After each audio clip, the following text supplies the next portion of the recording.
농민단체들은 정부의 WTO 개도국 지위 포기 선언에 강력하게 반발하고 있습니다. 33개 농민단체로 구성된 농민공동행동은 긴급 기자회견을 열고 대정부 투쟁을 선포한 상태입니다. 여야 의원들도 정부의 이번 조치를 비판하거나 대책 마련을 촉구하고 나섰습니다. 김인경 기자가 보도합니다.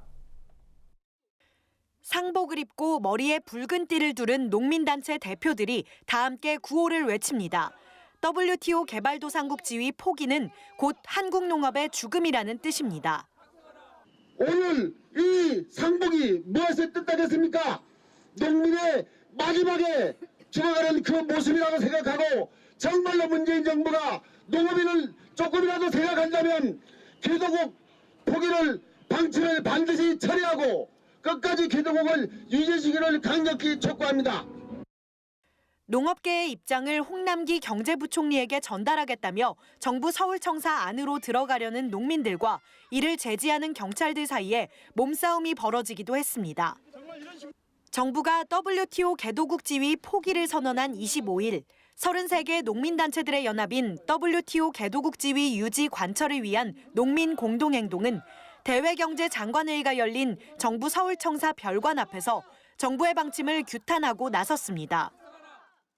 이와 같은 행위가 강제로 이루어지고 농민들과 협의 없이 이루어진 상황에 대해서는 우리 농민공동행동은 좌시하지 않을 것입니다.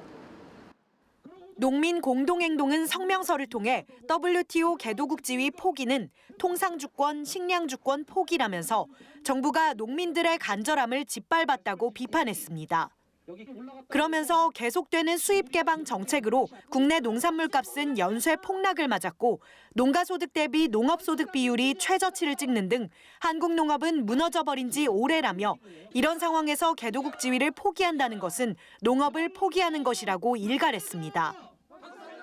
또 개도국 지위를 포기하면 농업보조 총액 AMS가 반토막 날 뿐만 아니라 향후 미국이 미국산 농산물의 추가 개방 압력을 가할 수 있다고 주장했습니다.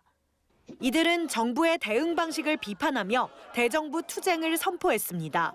수차례 기자회견을 통해 성명서를 발표한 바 있고 노상 릴레이 농성과 함께 대통령에게 공개 서한도 보내며 WTO 개도국 지위 유지를 촉구했지만 정부가 이를 무시했다는 겁니다. 정치권도 여야를 가리지 않고 정부를 규탄하고 나섰습니다.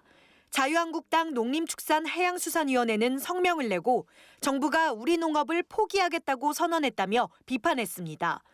한국당 농해수위는 개도국 지위 포기는 농업계 전반에 큰 피해가 발생될 것이 자명하다면서 이는 농산물 가격 폭락, 태풍, 가축재해로 피멍이 들어있는 농심에 대못을 박는 것이라고 주장했습니다.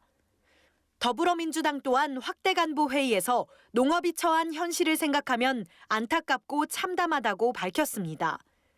위성곤 민주당 전국농어민위원장은 지금 당장 농어업에 피해가 없다는 정부의 주장에 동의하기 어렵다면서 농어업의 회생을 위한 근본적이고 실효적인 대책 마련을 위해 국무총리 산하의 관련 대책기구 설립을 촉구한다고 주장했습니다. 황주홍 국회 농림축산식품해양수산위원장은 긴급 성명서를 내고 국회 농해수위는 여야 의원의 만장일치로 개도국 지위 유지 촉구 결의안을 채택한 바 있다면서 정부가 초심으로 돌아가 개도국 지위를 유지해 줄 것을 촉구한다고 밝혔습니다. 정부의 WTO 개도국 지위 유지 포기를 규탄하는 농민들과 정치권의 목소리가 높은 가운데 정부가 농업 분야 보호를 위한 추가 대책을 내놓아야 한다는 주장이 거세지고 있습니다. NBS 뉴스 김인경입니다.